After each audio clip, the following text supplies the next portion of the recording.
TFA fam, welcome back in.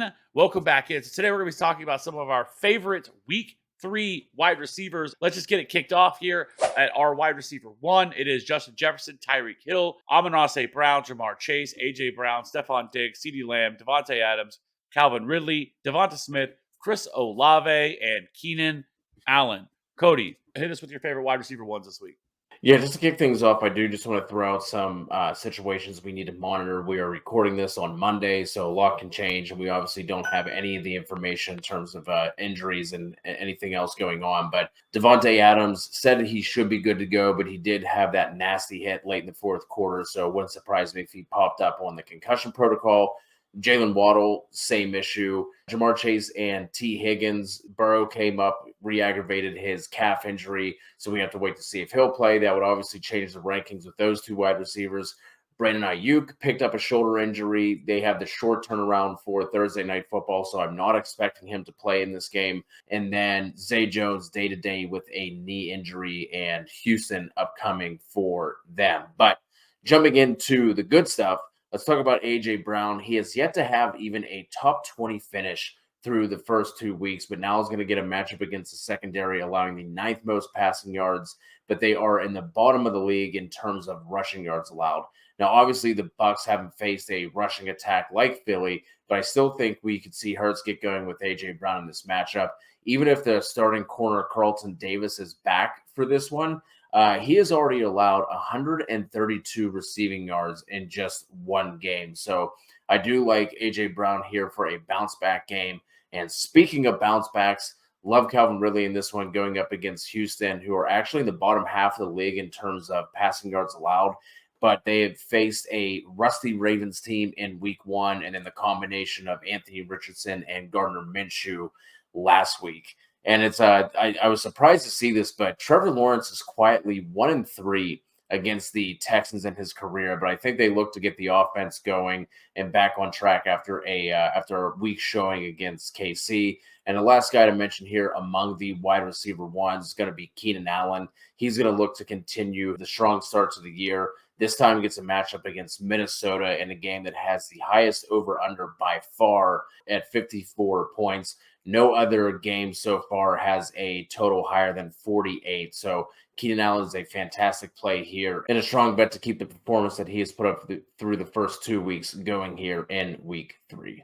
Yeah, so let's go ahead and just jump over to the wide receiver 2s, and they are as follows: Jalen Waddle, DK Metcalf, T. Higgins, Puka Nacua, Deebo Samuel, Mike Williams, Mike Evans, DJ Moore, Michael Pittman Jr., Tyler Lockett, Chris Godwin, and Nico Collins. Love to see it. Yeah, man, absolutely. Let's just start off with Nico Collins. He's on that fringe wide receiver 2, wide receiver 3 range for me. Kev, got to give you the props. This is the guy that you were talking about all off season in terms of someone you need to draft late, talking about him as a breakout candidate, and we have seen it through the first 2 weeks. Now, obviously, it helps that CJ Stroud is dropping back to pass, 45, 50 times a game, but that doesn't matter. He's still seeing the volume. Last week, we saw him go off for nearly 150 yards and a score on 7 receptions. Looks like it's going to be the same type of situation here going up against Jacksonville, a defense that is in the top 10 for passing yards allowed. So this is a strong spot for Collins and performance to continue. Jumping back up into the rankings a little bit, I'm going to talk about Deebo Samuel. I have him ranked higher than you do, Kev. That for me is just like I said, I don't think Ayuk plays in this one. I don't think that they need to do that to him. He came back after he suffered that AC sprain, I think is what was reported. It's a shoulder injury, but he didn't do anything. Definitely didn't look the same. And like I said, with the short turnaround, I don't think they need to throw him out there. So I think Deebo is going to continue to see the same type of usage that he saw last week. Went for 667 and 1.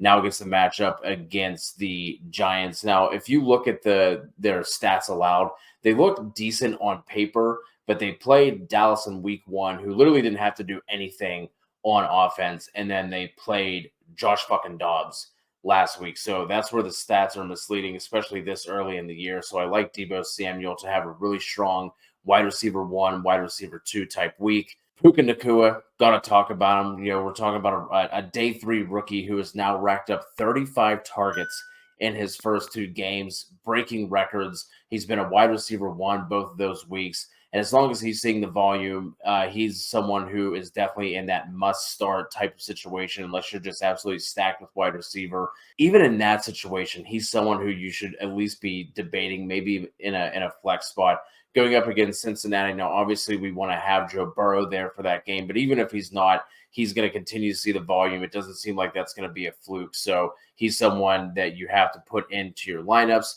Chris Godwin, obviously this past week, Mike Evans was the one who just absolutely smashed the ball against Chicago.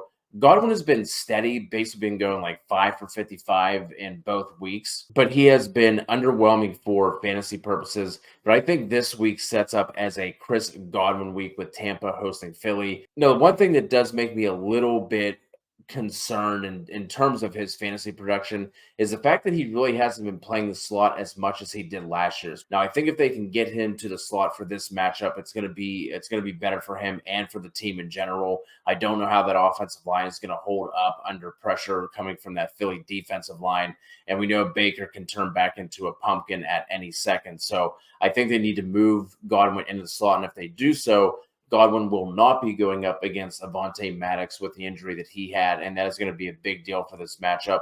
Philly's still giving up some yards on the outside as well, and allowed a couple of receivers to have some big days. So I think Mike Evans is still in play as well, but I think this should be a Chris Godwin week, again, assuming they can get him to the slot, where I think it's going to set up a lot better for the team in general and Godwin. Someone else who's kind of like in that Chris Godwin type zone right now, where they're putting up like solid numbers but like not doing anything great, is DK Metcalf. But I like the spot for Seattle going up against Carolina.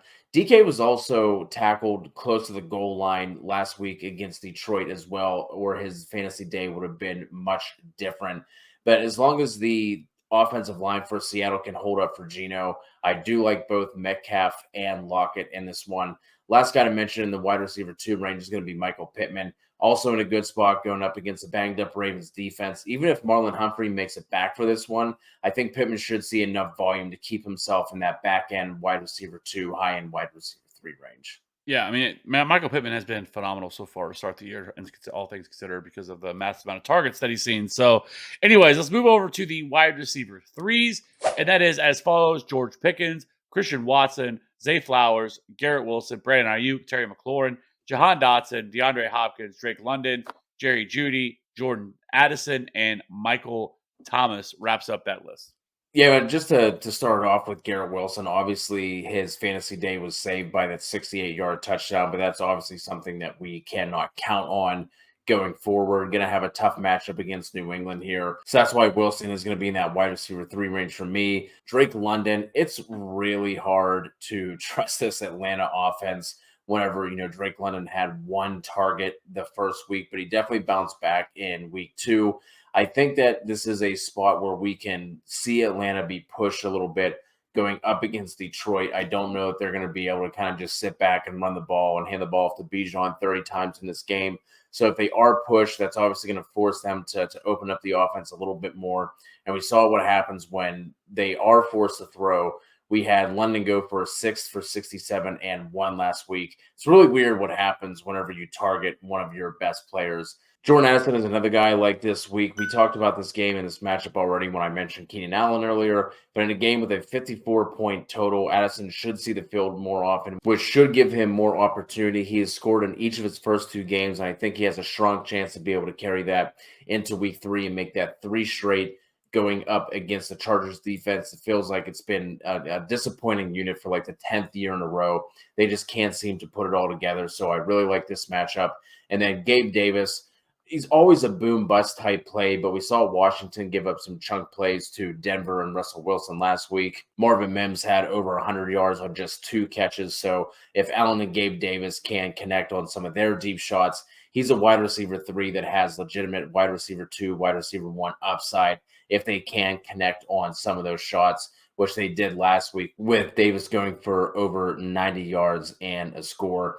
And then you begrudgingly said Michael Thomas at the end of the rankings list there, but he's continuing to see targets and he's healthy. So if that's going to be the case, Derek Carr looks solid in this new offense with the Saints. So if he's going to continue to see the type of volume that he is with Olave and Rashid Shaheed being the deep threats on that team, he's going to be in this type of area for me for rankings, especially in full PPR leagues. Half PPR, he takes a little bit of a hit for me, but full PPR leagues, he'll be in that wide receiver 3 flex range for me on a weekly basis. The last one to mention here, obviously, we had Christian Kirk in a big bounce back spot against KC this past week.